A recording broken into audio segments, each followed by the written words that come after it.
The date seems to be going well. They look good. The jokes are landing. You have so much in common. But if finances come up, things fall flat. That's why couples don't like to talk about it, even years later when they're actually married. Money is one of the top causes of relationship stress. Dr. John Delony, the host of the Dr. John Delony Show, shares how to navigate this tricky topic and set your relationship up for long-term success. And he joins us this morning. Hello there.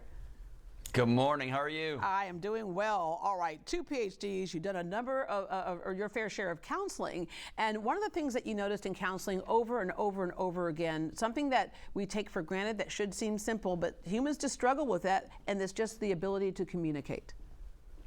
Yeah, especially about something as anxiety-inducing as our money. Our culture has taken this question, what are you worth, and distilled all of our value into a single number. And that makes it so hard to talk about, especially when we're trying to impress somebody. Yeah, you know, we say that about half of marriages, or close to half of marriages, might not work out. It's interesting because 56% of couples never had a serious conversation about money. I wonder if there's a correlation there. Well, we'll create humans with each other, but we won't talk about how we spend our money, how we're going to save our money, and even how we work and earn money. So, yeah, we've got to start having this conversation no matter how uncomfortable it may be. Yeah, all right. Couples often fight about money, as we said, but the real issue, you say, is trust and alignment, and that makes people vulnerable. That's exactly right. I have to be willing to say, here are my values around money, how I earn it, the value of work, how I choose to save, my thoughts on owing people money, right, on living on less than I make, and how I'm going to invest this in the future. And if those values aren't aligned, it will impact your kids, it'll impact the homes you live in, it'll impact every part of your life. Yeah, I remember my parents sitting down at the table trying to figure out things. I remember my dad at one point went and got some candy to resell so that he could make the rent. And so that always sat in my mind, right? But let's fast forward to today. And a lot of young people they don't have any foundation for how to deal with money, and that vulnerable piece comes up. But even something different, especially I think because of social media, is to pretend that they have so much more than they really do. And a lot of apps really encourage that kind of quick judgment. Yeah, I call it peacocking. It's those who aren't earning a good wage, aren't saving their money, they're totally in debt up to their eyeballs, yet they're walking around talking about things like passive income and crypto and all this other bro talk nonsense. And so it's really asking somebody, hey, do you have a reality-based plan for you and your money? Do you have any sort of signal? You may not be making a bunch of money right now. My first job out of college I was actually a high school teacher in my hometown of Houston, right? I wasn't making a ton of money, but the woman I was dating, who's now my wife, she could see signals. This guy works hard. This guy values spending his money wisely and saving. So are there signals for what the future may hold? And here's the most important thing.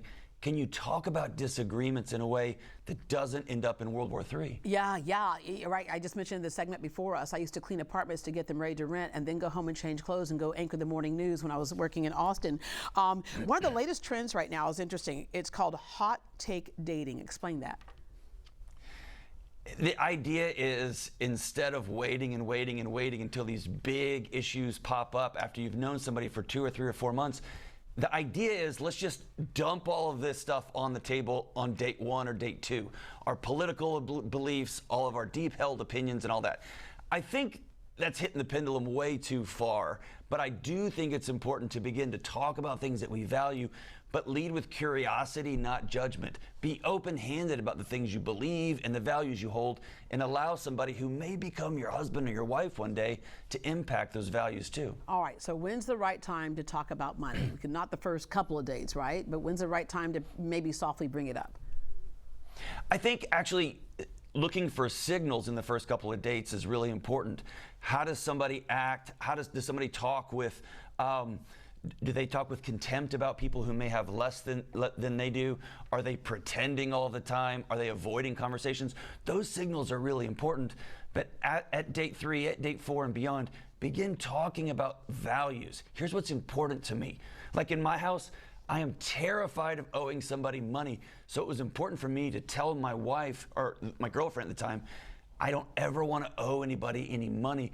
And that was a value we agreed on long before we started talking about getting married. Yeah, and I feel the same way because I did this thing when I graduated from college. They said, congratulations, you have shown some tenacity, and we're going to give you a credit card with a $5,000 limit on it. And I was like, wow. I used it for the down payment on my car, not realizing what that interest rate was. So from that point on, when I paid that card off finally, I thought I don't ever want to owe anybody any money. All right, there are some financial red flags when people actually avoid that conversation that we're talking about. When they get defensive about the conversation, sometimes they're hiding things like how much they may owe or the mistakes they may have made.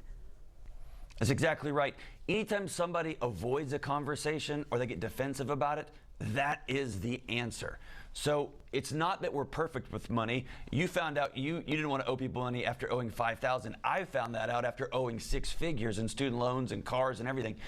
But it's about anchoring into, I can own my mistakes, and I want to be a part of a reality-based plan for moving forward for dealing with them. Yeah, I got to tell you how critical this is. There is actually, years ago, a friend of mine was getting married, and all those financial red flags you talk about were coming up with a fiance, but he just couldn't, love was blind. He couldn't see it. His groomsmen got together and did a background check. There were 5 kids living in another state, and she had there were some things going on. They're like, just want you to know this before here's you an tie the important knot. reality. If people won't talk about money, money's a signal, right? It shows you what you value. And so if you won't talk about it, you really are hedging on your values.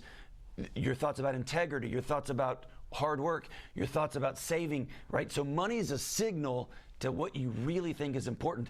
Talking about money is an avenue towards finding out somebody's true values. Yeah. All right, you have a thing called the Together app that can help people through this. Explain how that works.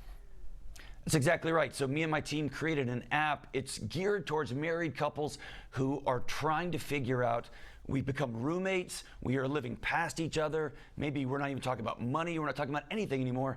It's daily practices that will bring you back together to give you the marriage that you've always wanted. It's available in the App Store. It's called Together by Dr. John Delony. All right, Dr. Delony, thank you so much for joining us today. Thank you for having me. All right, to keep up with Dr. John Delony on his podcast show and his books, and to learn more about his Together app, visit greatdayhouston.com.